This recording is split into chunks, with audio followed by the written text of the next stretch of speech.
She left her throne with an empty womb and returned carrying a child that could erase entire civilizations with a single breath. This is the story the empires tried to bury. In the empire of 1,000 suns, where the skies of Eloria burned with endless rings of fire and light, Princess Serenia walked through the marble halls of her palace with the weight of galaxies pressing on her shoulders. Every step she took echoed in the vaulted corridors, and every echo seemed to carry whispers of betrayal. The air was heavy with incense from the temple below, but the scent no longer comforted her. It felt like smoke hiding the rot beneath gold. She had been born under the brightest convergence of the twin stars in a century, and for that reason alone, the priest had proclaimed her destiny as ruler of the empire, 1,000 worlds bound together by the crown of crystal. But as the years passed and the sacred tests were performed, the truth became undeniable. She did not carry the spark of creation, the living force that had passed through her bloodline for unbroken ages. This absence was not just a disappointment. It was a fracture in the foundation of the empire itself. Ministers met in shadowed alcoves, their words carried on the currents of rumor and paranoia. Some argued she should be replaced by a cousin or distant relative. Others suggested a new dynasty should rise entirely. Priests gave sermons hinting that her birth had been an omen, a warning from the heavens that the empire's line had run its course. Outside the palace walls, banners still flew and people still cheered her name, but Serenia could see the guarded eyes and the way those cheers never reached their voices. Enemies in the outer systems sharpened their blades in anticipation. Sensing weakness, they sent spies into the capital, bribed governors, whispered promises of liberation to worlds long kept in the empire's grasp. Each day, she read more reports of unrest, more fleets on the move, more worlds teetering on the brink. And yet, within the palace, she was trapped in an invisible cage, allowed only to watch her empire unravel one silken thread at a time. Her chambers overlooked the gardens of drifting blossoms, flowers that floated on hidden streams of air, their petals glowing faintly with the touch of starlight. She often stood there in the hours before dawn, when the palace was still, and imagined what it would be like to leave Eloria, to escape the throne that had become her prison. But she had always told herself she could not. She was the last tether holding the empire together. If she let go, the worlds would fall into chaos. On the night of the red eclipse, the twin stars dimmed and the great moons aligned, casting the sky into a deep crimson glow. Shadows pooled in the corners of her room, stretching and twisting as if alive. It was then she heard the sound, a whisper, not of breath but of space itself folding. A shimmer passed through the air, and a figure stepped forward as if peeling himself from the fabric of reality. He was a messenger from beyond the veil, the uncharted expanse that no Valorian ship had ever returned from. His skin carried faint patterns like constellations, shifting with every movement, and in his hands he held a relic older than the empire itself, a sphere of dull metal etched with symbols that seemed to move when she looked at them too long. He told her, without words, that this was not a gift, it was an invitation. Serenia felt the pull of it in her bones, as though something deep within her recognized the sphere. She reached out, and her fingertips brushed its surface. In that instant, a vision blazed across her mind. She saw oceans of stars, worlds wrapped in green fire, cities floating on rivers of light, and at the heart of it all, a throne carved from the core of a dead sun, empty, waiting. When she blinked, the vision was gone, but the echo of it remained. The messenger stepped closer, and for the first time she noticed his eyes. They were endless black, yet within them she could see movement, shapes like wings folding and unfolding. He spoke finally, his voice low and resonant, telling her there was a path beyond the empire, a truth that had been hidden from her since birth, a truth that would explain why the spark of creation had never awoken in her veins. He told her she must leave everything behind, her titles, her palace, her very name. If she stepped through the gate he would open, there would be no return. She would see wonders and horrors she could not imagine, and she would find an answer to the question that had haunted her all her life. Why she had been born to rule, but denied the power to do so. The crimson light of the eclipse deepened until it seemed the world itself was drowning in blood. Serenia stood at the edge of her choice, the weight of centuries on her shoulders. In the silence, she could hear the faint hum of the sphere, like the heartbeat of some ancient sleeping thing. She thought of the ministers and their plots, the priests and their false prophecies, the enemies waiting just beyond the borders with fleets ready to strike. She thought of the cradle in the royal sanctum, meant for the heir who would never be born, a symbol of the end of a dynasty and the beginning of a war without a leader. And she thought of the throne room with its soaring crystal spires, the place where she had always imagined she would one day sit crowned and unchallenged, now feeling like a gilded tomb. The messenger waited without moving, his eyes fixed on her as though he already knew her decision. Outside the palace, the bells began to toll, marking the peak of the eclipse and the end of the old year. Serenia took a single breath and stepped toward him. The air rippled, as if the room were made of water, and the scent of the garden flowers was replaced by the cold, clean smell of distant stars. As the first toll faded into the second, she crossed the threshold, leaving behind the world she had been bound to since birth and stepping into the unknown, her figure swallowed by the shifting light and the silent promise of answers beyond the veil. She crossed into the dark between galaxies, where dead gods still dream and the light of known stars faded into a velvet sea the color of old bruises.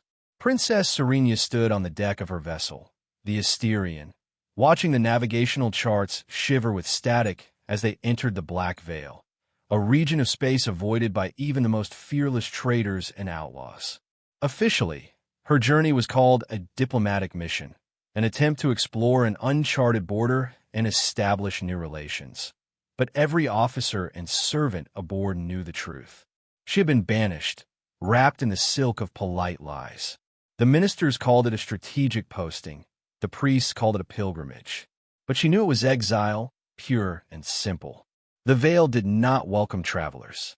Its stars pulsed slowly, like the beats of ancient hearts, their red and violet light washing over the Asterion as if measuring the ship as prey. Shadows hung thick in the space between planets, and the long-range scanners returned readings that made no sense, shapes that vanished when you looked directly at them, echoes of signals from centuries past. For 3 days, Serenia walked the metal corridors, listening to the faint hum of the engines and the whispers of the crew who thought she could not hear them. The captain, an old man named Harvin, kept his voice steady, but she saw how his eyes flicked off into the port side windows as though expecting to see something watching back. On the 4th day, the veil revealed its first secret. A silhouette emerged from the black, a structure so vast the ship's sensors could not measure its full length. It was a citadel adrift in nothing, its spires made of bone so white they seemed to glow, and its walls carved from obsidian that swallowed all light. Statues stood along its perimeter, their forms unlike anything Serenia had ever seen. Creatures with too many wings, or faces, or limbs, all frozen mid-movement as if caught between worship and attack. The Asterians circled slowly, engines at minimal thrust, while Serenia stood at the forward viewport. Every instinct told her this place was older than the Empire, older than the galaxy itself. She ordered a shuttle prepared despite the captain's protests. He spoke of ghost ships vanishing in these coordinates, of explorers who returned with no memory, or returned as something not entirely human. She listened, but her decision did not waver. The shuttle's descent was silent, except for the hiss of air recyclers. Serenia kept her gaze fixed on the looming citadel as it grew larger, until the statues towered above her, each one carved in impossible detail, their eyes set with gems that reflected distant starlight. The landing platform was made of polished bone that creaked faintly beneath her boots, though there was no wind, no movement. Inside the citadel, the air was thick and cool, with a faint scent like stone after rain. The halls were impossibly vast, their ceilings lost in shadow, columns twisting upward like the roots of some cosmic tree. She walked slowly, her hand brushing the smooth walls, feeling a faint vibration, as if the building itself was breathing. Then she began to hear it. Her name, whispered so softly it might have been the sigh of distant wind. Serena. At first, she told herself it was her imagination. Then the whispers grew clearer, her name drawn out in voices layered upon one another.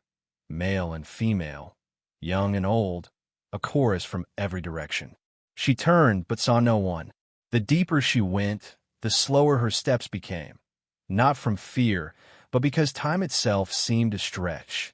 The hands of her wrist chronometer barely moved, yet her thoughts came sluggishly, her heartbeat slow and heavy. She wondered if the ship outside would register her absence as minutes, or days, or years. At the center of the citadel, she found a vault. It stood alone in a circular chamber, the walls carved with the same creature she had seen outside, each one bowing toward the vault door. The surface of the door was blacker than space itself, rimmed with a silver so bright it seemed to cast light into the air. Symbols swirled across it, changing when she tried to read them, as if aware of her attention. Her fingers hovered inches from the door, and the whispers swelled into something like song. Her name carried on a melody that had no beginning or end. She felt an ache deep in her bones, the same ache she had felt when the messenger from beyond the veil had shown her the relic. She knew, without knowing how, that whatever waited beyond this door had been waiting for her alone. Serena pressed her palm to the surface, and warmth flooded her hand as if the vault had been alive all along. A sound like the slow turning of great gears filled the chamber. The door melted away into light, revealing a darkness beyond that seemed deeper than any she had ever known. She stepped forward, and the light closed behind her, leaving only the soft echo of her footsteps and the faint pulse of the stars outside. The vault swallowed Serena in darkness, but it was not an empty darkness. It was alive. Light moved through it like rivers beneath the skin of the universe, flowing and curling around her body, threads of gold and silver weaving into her veins until she could feel them in every heartbeat, every breath. Her knees buckled under the weight of something vast and ancient pressing into her mind. Visions poured into her in waves too swift to follow. At first, they were only shapes, colossal forms moving among clouds of stars. Then they became clearer, towering beings of light and shadow, whose faces shifted like constellations. Each gesture spun suns into being. Each word breathed oceans on a barren worlds. These were the first makers, the architects of everything that had ever existed. She saw them scatter seeds into the void, each seed wrapped in threads of potential. Some bloomed into galaxies, others into worlds teeming with life, others into strange wonders beyond naming. She saw the care with which each act was made, the reverence, as if creation itself was an unbroken vow. But then she saw the fall, wars that split star systems as the makers turned on one another. Trying to control what could never be contained, their creations twisted into weapons, entire galaxies devoured in moments. The light in her veins burned brighter, as if the visions were not just images, but memories buried in her blood. And suddenly, she understood why her life had been what it was. Her inability to bear an heir had been no curse, no defect.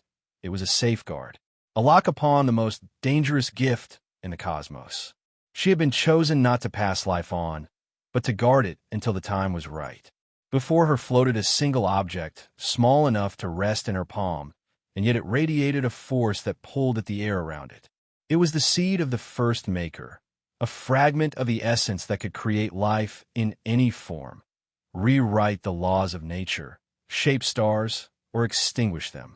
The light that came from it was not steady, but alive, pulsing as if it could feel her presence. She reached toward it, but stopped, an instinct deeper than fear holding her back. She could feel not only its promise, but its curse.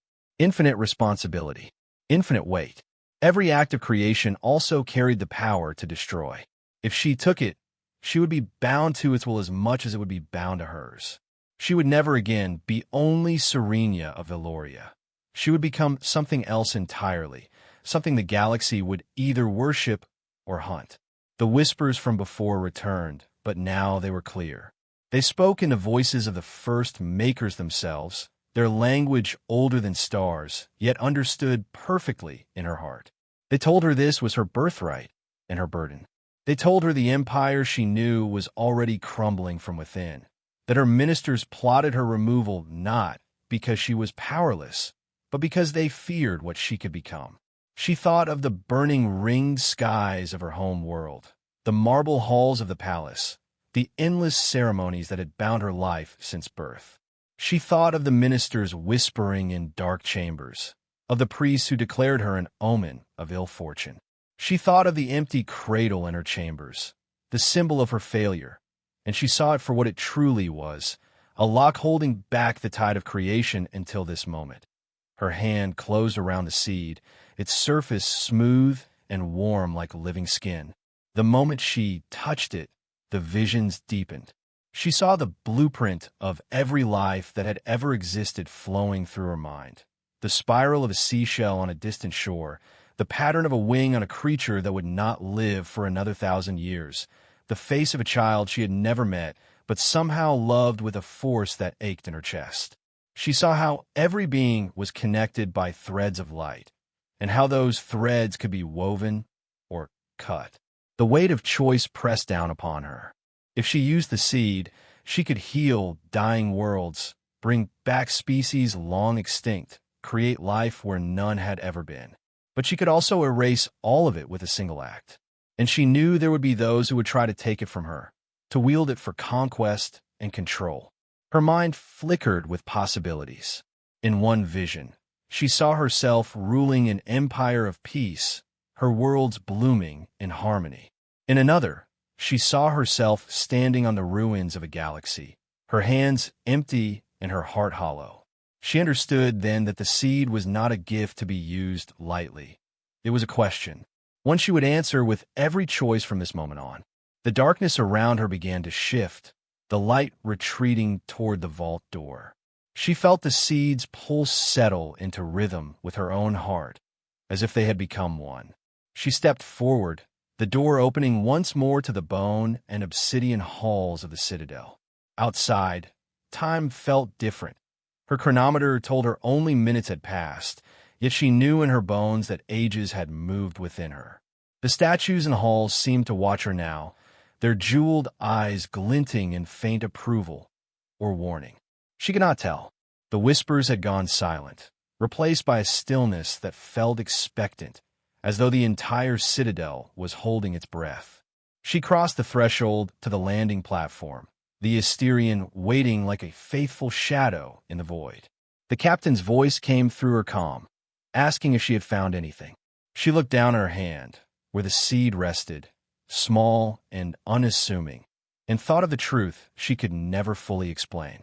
She answered simply, yes, and boarded the shuttle, knowing that the moment she stepped back aboard her ship, the quiet war for the fate of every living thing would begin.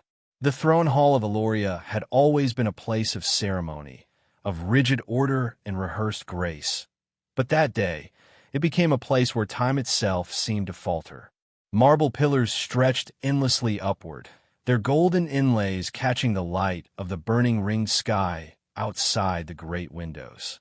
Courtiers stood in lines as precise as star maps, ministers in heavy robes of authority, priests in crimson and gold, all of them waiting for the summons that had echoed through the palace at dawn.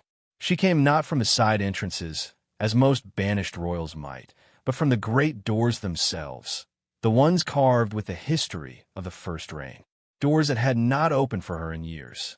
They swung inward with a sound like the grinding of worlds, and through them stepped Serenia, her figure framed by a shadowed light that seemed to follow her in spite of the sun beyond. She was robed in black, the fabric rippling like liquid night, her face hidden beneath a hood. Yet every eye fixed on her belly, heavy with the unmistakable weight of life. It was not just a child, it was the impossible heir, the thing the priests had sworn she would never bear, the thing the ministers had used to strip her of her power, the thing the people had mourned as the loss of the empire's future. For a moment, there was only silence, as if the hall itself had forgotten how to hold breath. Then the murmurs began, low at first, like wind under doors, and then swelling into waves of disbelief. Priests clutched their talismans, some crying out heresy, others falling to their knees in awe. Ministers turned to one another in panic, their political calculations scattering like frightened birds. The people who had been allowed into the upper galleries leaned forward, their eyes wide with hunger for the truth. She walked slowly down the aisle toward the throne, her steps steady, each one echoing in the vastness. She carried not just the weight of the child, but the weight of every whisper, every fear, every hope in the galaxy. The hood hid her expression, but her presence was undeniable. The same girl they had once called cursed now carried the future in her body. At the foot of the dais, the high priest stepped forward, his voice trembling with anger, and something else, perhaps fear. He demanded to know whose seed had grown in her womb, demanded to know what bargain she had made with gods or devils. Serenia did not answer at first. She simply raised her head, letting the hood fall back, and the hall saw her face, calm as stone, eyes glimmering with a light that did not belong to any mortal. That light was not metaphor. It was the pulse of the first Maker's seed, woven into her blood, the same essence that had once shaped stars, now shaping the child within her. The priests knew it. The ministers knew it. The whispers became certainty. This child was not entirely her own, and yet was more hers than any child had ever been to any mother. She spoke then, her voice carrying not through volume, but through the way the hall seemed to listen to her alone. She told them she had returned not to reclaim the throne, but to ensure that the throne itself endured. She told them the child she carried would be born free of the corruption that had plagued their line for centuries, free of the chains of the ministers, the priests, and even the crown itself. She told them that the galaxy beyond their skies was shifting, and that this child was its answer. The ministers recoiled, some in disbelief, others in the cold, quick recognition that their power was under threat. The priests argued among themselves, prophecy clashing with doctrine. The gallery erupted in shouts, some praising her as the mother of the new dawn, others calling for her exile once more. But none could deny the truth of what they saw. The impossible had happened, and it stood before them with the steady rhythm of 2 heartbeats. Beyond the palace walls, the news spread faster than light. Entire empires froze their councils, summoning advisors and spies to learn the truth. Worlds that had never bent knee to Valoria now wondered if they must. The child of Serenia was more than a political heir. It was a living question. Whoever controlled, it would decide the destiny of every species, for within that unborn being was the power to create, shape, or unmake life across the stars. Alliances began to shift in secret. Trade routes were rerouted, armies quietly mobilized, fleets took new positions under the pretext of patrols. Emissaries raced toward Valoria, bearing offers cloaked as gifts and ultimatums wrapped as blessings. Every corner of the known galaxy felt the tremor of her return. Inside the palace, the tension coiled tighter. The shadow of her years in exile lingered behind her, and yet there was something unshakable in her stance. She did not flinch when accusations were hurled, nor when flattery tried to bind her. She stood with the poise of one who had walked through darkness where dead gods still dreamed, and returned carrying their fire. In the farthest row of ministers, a figure stepped back, melting in a shadow, eyes fixed not on Serenia, but on her abdomen. This was not the gaze of reverence, nor of disgust, but of calculation. Somewhere in the galaxy, there were those who believed the child must be taken, others who believed it must never be born. Serenia knew this. She had known it from the moment the spark of life had taken root inside her. That night, the palace glowed with celebration. On the surface, banquets were thrown in her honor to placate the people. Priests offered blessings to satisfy the faithful. Ministers delivered rehearsed praise to mask their unease. But in the hidden chambers, deals were struck, messengers dispatched, and orders given to eyes and hands loyal to no throne. The game had begun in earnest, and every move now revolved around the life she carried. In her private quarters, Serenia stood by the great windows, looking out at the burning ringed sky, one hand resting over the swell of her belly. She could feel the child moving now, each flutter a reminder that this was not just her fight, it was theirs together. In the reflection on the glass, she thought she saw a flicker of golden light moving through her eyes, the same light she had carried from the citadel in the Black Veil.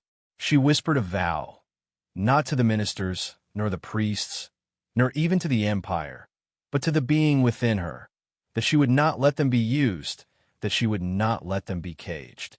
And somewhere deep in the palace, shadows shifted as the guardian she had once known only in whispers stepped into motion once more. The one who had watched her since before she understood what she carried. The one who would either save her child or deliver it into the hands of those who would rule the galaxy through it. The war began not with the roar of cannons, but with the silent movement of fleets slipping into positions across the dark spaces between stars. Messages carried in encrypted pulses leapt from one system to another, some bearing oaths of loyalty, others delivering ultimatums cloaked in diplomacy, and still others ordering the quiet assassination of Serenia before the life within her could come to term. From the mining moons, where workers gazed at the sky with hope or dread, to the crystalline spires of the capital worlds, where ministers drank in private chambers and counted the cost of hesitation, the galaxy was aflame. Some worshipped the unborn child as the savior who would end centuries of stagnation. They hung banners across orbital stations, carved new prayers into the steel of their ships, and marched in the streets, chanting a name no one had yet spoken aloud. Others saw only a threat and sent fleets carrying stealth craft and assassins. Their mission, to end the pregnancy before the child could draw first breath. These forces did not declare war. They simply acted, moving like shadows across the map of the stars. Serenia felt the conflict not through reports, though her aides brought her endless streams of them, but through the dreams. Each night, she drifted into a place where the sky was not like the one she had known. Instead, it was filled with constellations that shimmered in impossible shapes, arcs and lines connecting stars that she knew did not exist. Not yet. The child spoke to her there, its voice not words, but pulses of feeling and flashes of light, each pattern a design, each spark a living blueprint. In the waking hours, she tried to draw them, the images spilling across parchment and digital displays alike, spirals of bone, lattice structures of light, being shaped like storms or blossoms or waves. And she began to understand. These were not visions of existing creatures, but of new ones. Species that could walk on suns, swim in the void, sing in ways that bent gravity itself.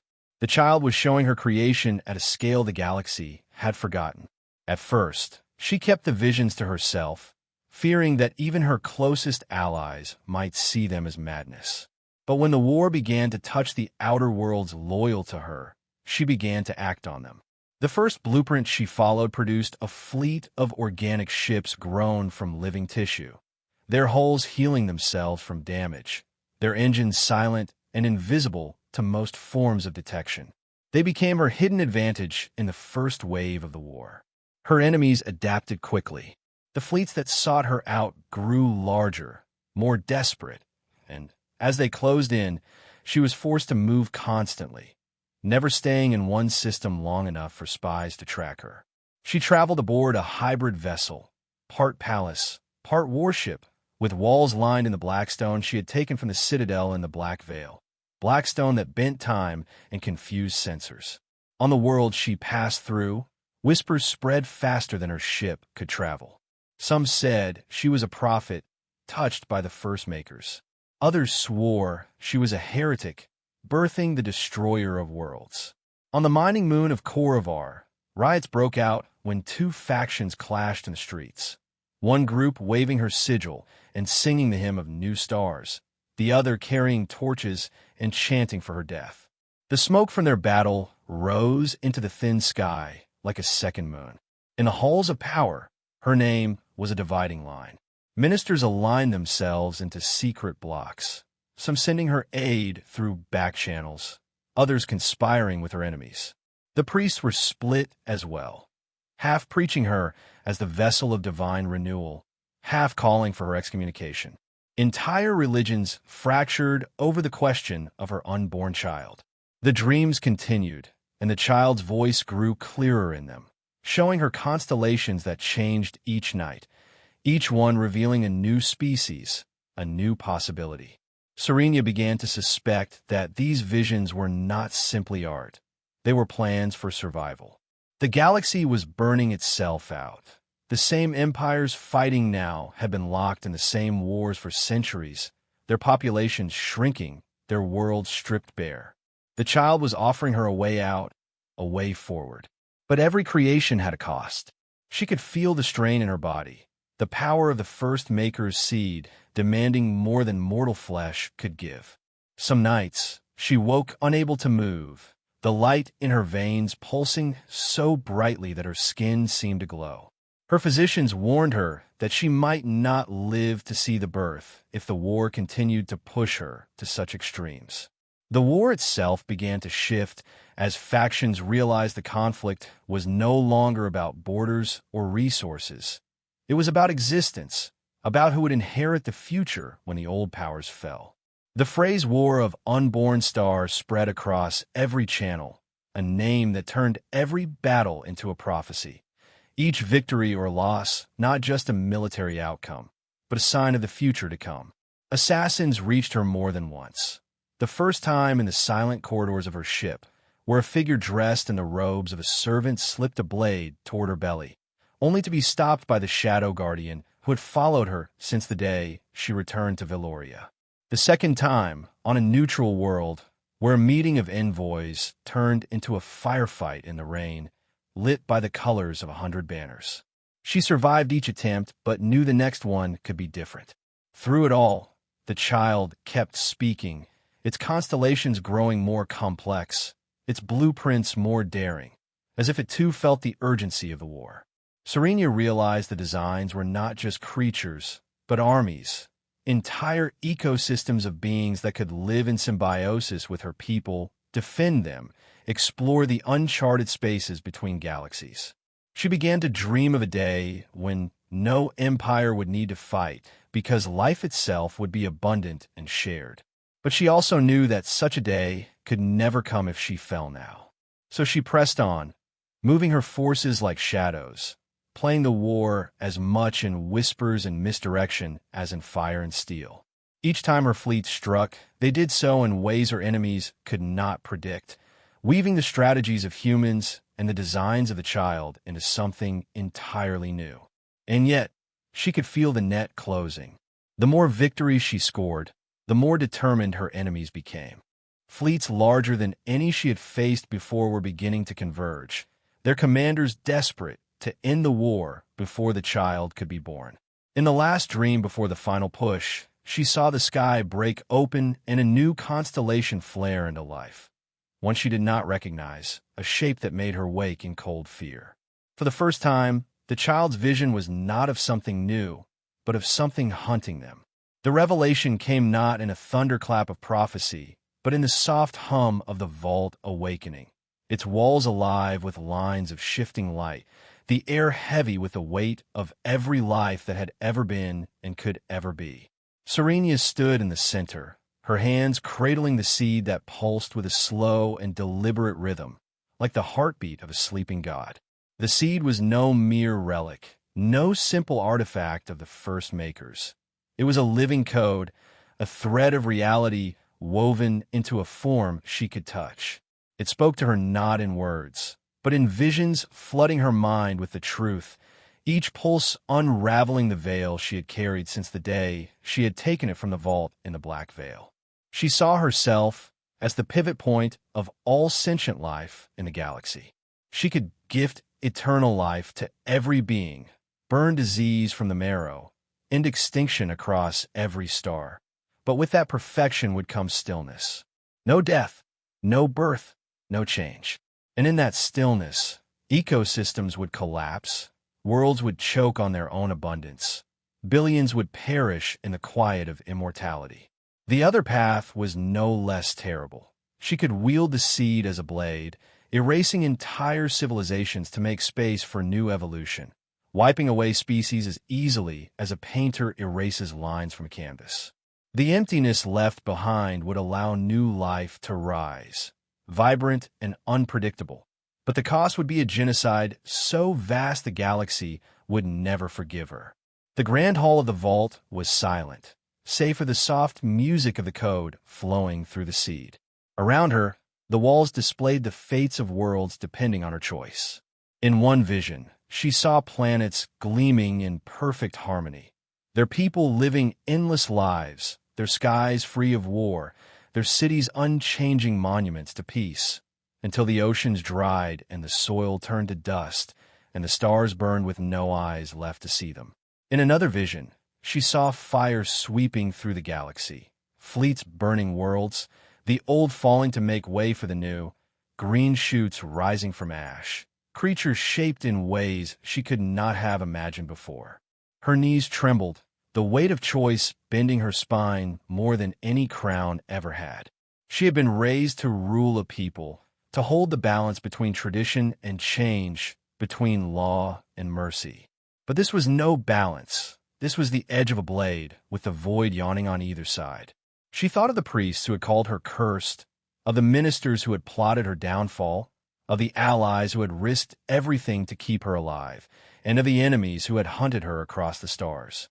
The seed pulsed again, and with it came the voice of the child, not the one in her womb, but the one she carried in her blood and in her destiny. The child was the seed, speaking as both guide and judge, telling her that the first makers had faced this choice once before and had chosen the path of creation without death. They had built a galaxy without hunger, without sickness, without loss, and in doing so, they had doomed it.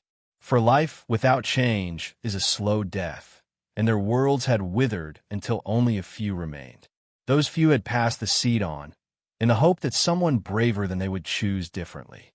She wanted to throw the seed away, to let the galaxy decide its fate without her hand guiding it. But she knew it would not allow that. The seed had chosen her. It had bound itself to her the moment she had touched it in the vault. No one else could wield it without destroying themselves. Around her, the grand hall shifted again, showing her the faces of those who would live or die depending on her choice. She saw the Shadow Guardian standing in a corridor, his blade dripping with the blood of another assassin who had tried to reach her. She saw children laughing in the streets of worlds she had never visited and would never see. She saw fleets burning in the void, their crews praying to gods who would never answer. She saw the unborn child in her womb opening its eyes and looking at her with an expression she could not read. She thought of the war of unborn stars and how it had never truly been about her child or the throne. It had been about the fear of change, the terror of what comes next. She thought of the miners on Kor Avar who had fought in the streets for her name, of the priests who had split their faith in two because of her, of the fleets that had died trying to stop her from reaching this place. She thought of every choice she had made since she first stepped into the Black Veil, and how each had led her to this moment. The seed showed her one final vision, a galaxy split in two. In one half, every life went on forever, shining bright but stagnant, a sky full of unmoving stars. In the other half, life was a flame burning fast and fierce, creatures rising and falling in endless waves. Both have faded to black. She understood then that there was no perfect choice. There was only the choice that felt true to her, the choice she could live or die with. The seed pulsed again, and for a moment she felt all of creation breathing with her. Every world, every being, every possibility balanced on the edge of her decision. The light from the walls poured into her skin, filling her with the power to act. She closed her eyes, the visions fading until only the silence of the hall remained. The seed lay in her hands, warm and waiting. She felt the child move inside her, as if sensing the weight of the moment. She breathed in the air, tasting the dust of ancient worlds and the salt of unseen oceans.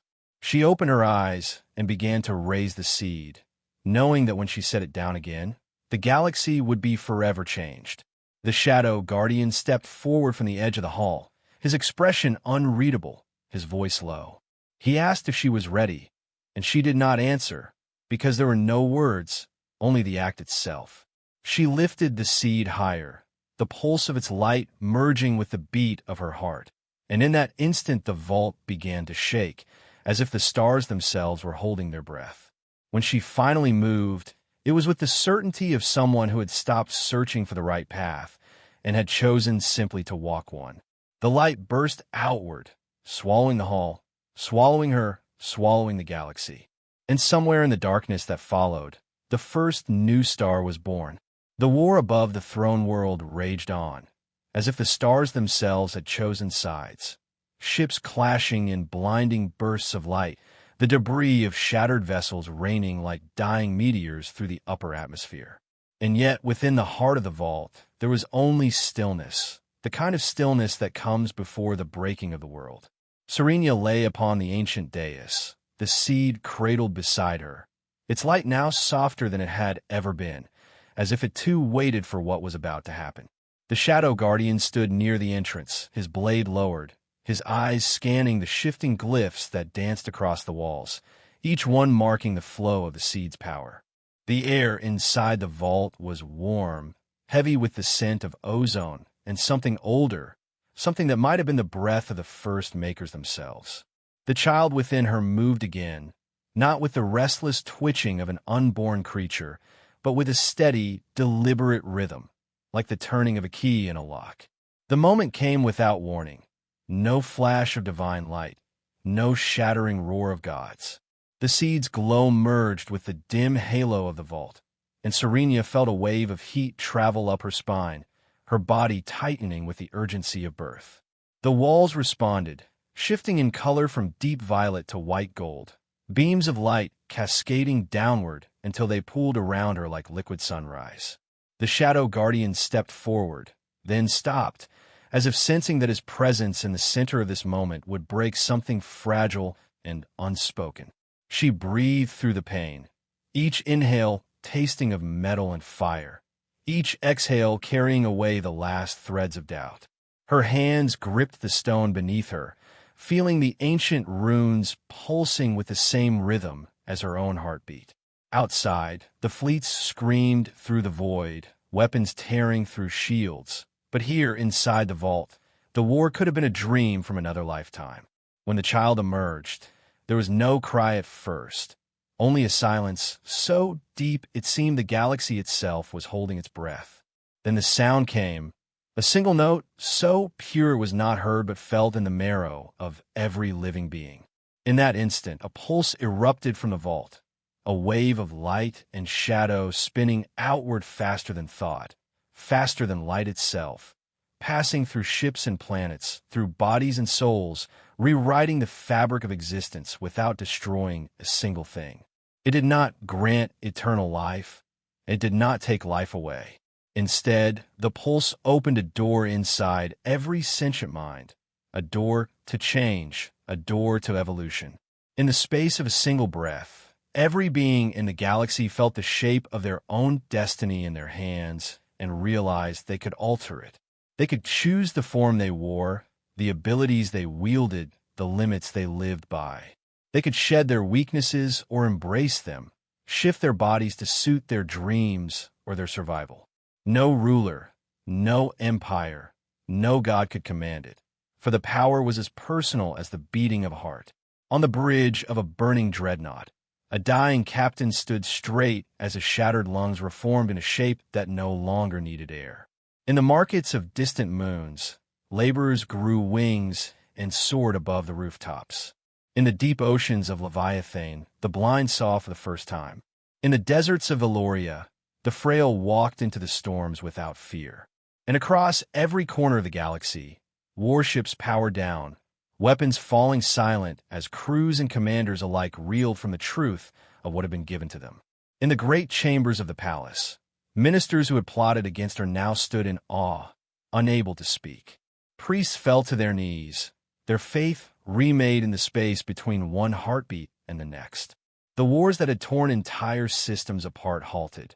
not by treaty or force, but by the impossibility of continuing them when every soldier, every admiral, every assassin now had the freedom to be something else, to be someone else. And at the center of it all, Serenia lay exhausted, the child resting against her chest, the shadow guardian watching from a respectful distance. He had not moved during the pulse, had not even raised his weapon, though the vault's defenses had flared at the first ripple of power. She knew, without looking at him, that his choice to stand still had been as deliberate as hers to bring the child into the world this way.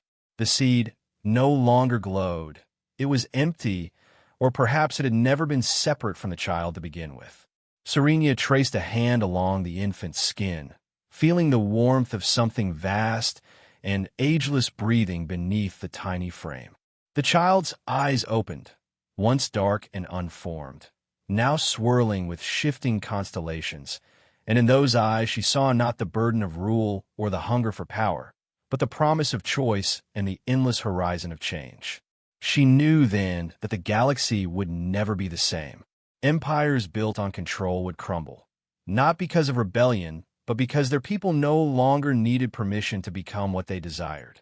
Wars fought over resources would falter when those who needed could simply alter themselves to survive without them. The old structures would fall not in fire, but in quiet irrelevance, and new ones would rise from the will of individuals, not from the commands of thrones. The Shadow Guardian stepped forward at last, kneeling beside her, his face a mask of conflict. He asked her what she would do now, and she looked past him to the vault's great doors, already beginning to close. She told him without words that she would go where the seed had once been, back into the Black Veil, not as ruler or exile, but as keeper of a choice too powerful to remain in the light of crowded worlds. By the time the fleets above had settled into an uneasy ceasefire, by the time the ministers had realized the throne room stood empty, by the time the priests had raised new hymns in her name, Serenia was already gone. The vault sealed itself behind her, the child held close to her heart, the Shadow Guardian walking a step behind into the endless dark of the veil. In the centuries that followed, her name became a whisper, a myth told in 100 languages, each one claiming a different ending. Some said she had ascended to join the First Makers. Others said she had become the first of a new kind of being, able to shift her form with a thought. Others still swore she lived hidden among the stars, watching over the galaxy in silence. The truth was known only to the void, and to the shifting constellations in the eyes of a child who had changed reality with a single breath. And somewhere, far beyond the edge of the mapped stars, beneath the swirling black rivers of the veil, a lone figure stood on the deck of a small vessel, watching a field of newborn suns, each one blazing into life with the wild certainty of something that could be anything. Serenia lifted the child, and together they looked out at the horizon. She did not smile, and she did not weep. She simply stood there, knowing that the gift she had given was no promise of peace or war, only the freedom to choose. And that was enough.